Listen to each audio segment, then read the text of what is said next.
By the spring of 1991, 21-year-old Mariah Carey had scraped her way from struggling wannabe to music's breakout sensation. Her self-titled debut had sold 6 million copies, spawned 4 #1 hits, and garnered 2 Grammy Awards. Fueled by her success, Mariah immediately went to work on her second album, Emotions. I had this work ethic that I imposed upon myself that was really, really harsh. Because of fear, really, of losing something and going back to where I started from. So I got on this thing where it was like, do another album, one for every single year. This drive extended to an attempt by the star to regain some of the control she felt she'd surrendered on her debut album. Good. Some of those demos were better than what the record ended up sounding like. Because it was simpler, there wasn't so much production. But despite her misgivings, it was clear Mottola was running the show. He was definitely somebody who was used to being in control and used to being the boss.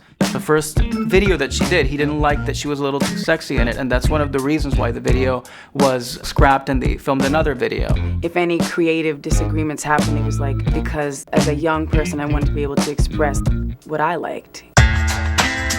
Despite, or perhaps because of the sparks created by their creative tug-of-war, Mariah and Mottola's romance blossomed, and once Mottola's divorce became final, spilled into the public eye.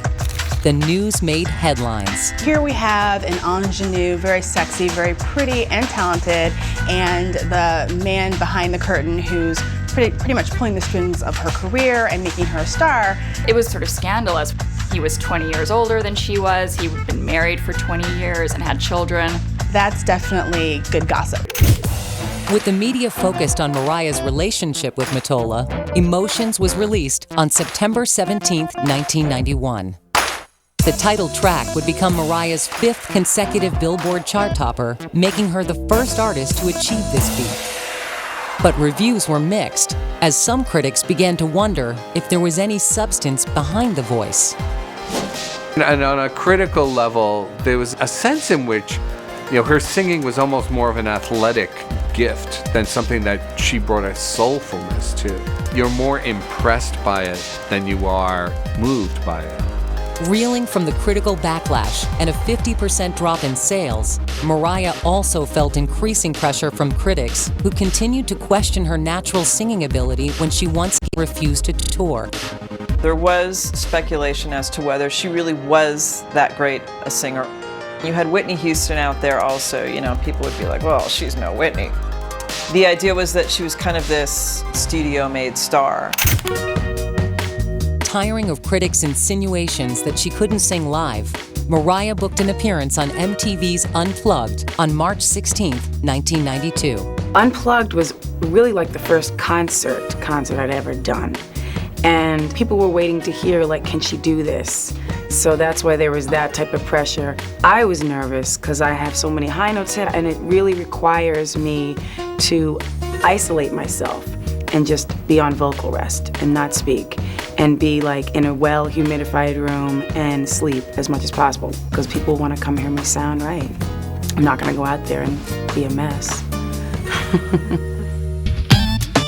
Mariah's performance was far from a mess. The result was so powerful that Sony released Mariah Carey Unplugged as an EP on June 2nd. It would go on to sell 6 million copies. She had a lot riding on her shoulders, but once she got out on stage, she blossomed. She was able to prove unequivocally that she had the goods. It was calculated risk, but one that obviously paid off with tremendous dividends.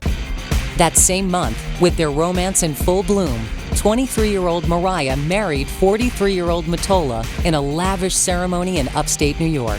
Tommy Mottola and Mariah Carey were a great show business couple in a very classic mold. There was a fairy tale aspect as well. Their wedding was incredibly glamorous. The guest list was just like the who's who of Hollywood and the music industry. I mean, Barbra Streisand was there, Billy Joel was there, Robert De Niro was an usher. There was so much media coverage, and Mariah in this beautiful white gown like Princess Diana. She had this Vera Wang dress that was $25,000 and this 28-foot-long train where it required 6 people to carry it. I mean, she had 50 flower girls and it cost around $500,000. So it was really Mariah's initiation into this life of luxury. The couple moved to an opulent mansion in Bedford, New York. It was a vast departure from the life she'd known most of her life. There was a huge jump between where she came from to where she ultimately ended up. This incredible home in Bedford, 65 rooms, a lake, horses. The name of the house was Storybook Manor. Having been a working class girl and grown up in not the most stable environment, to having this incredible opulence and this life of celebrity for a girl who was in her 20s, you could tell it was something she was still adjusting to.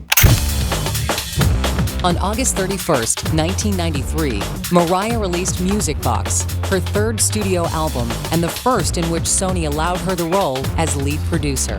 Music Box would become Mariah's biggest-selling album with worldwide sales of 32 million. Perhaps bolstered by the success of the first album she could truly call her own, a rift began to develop between the singer and the man who is credited with launching her into superstardom. At a personal and professional crossroads, Mariah was about to find herself, for the first time in her life, on her own. It got to a point where I had to go.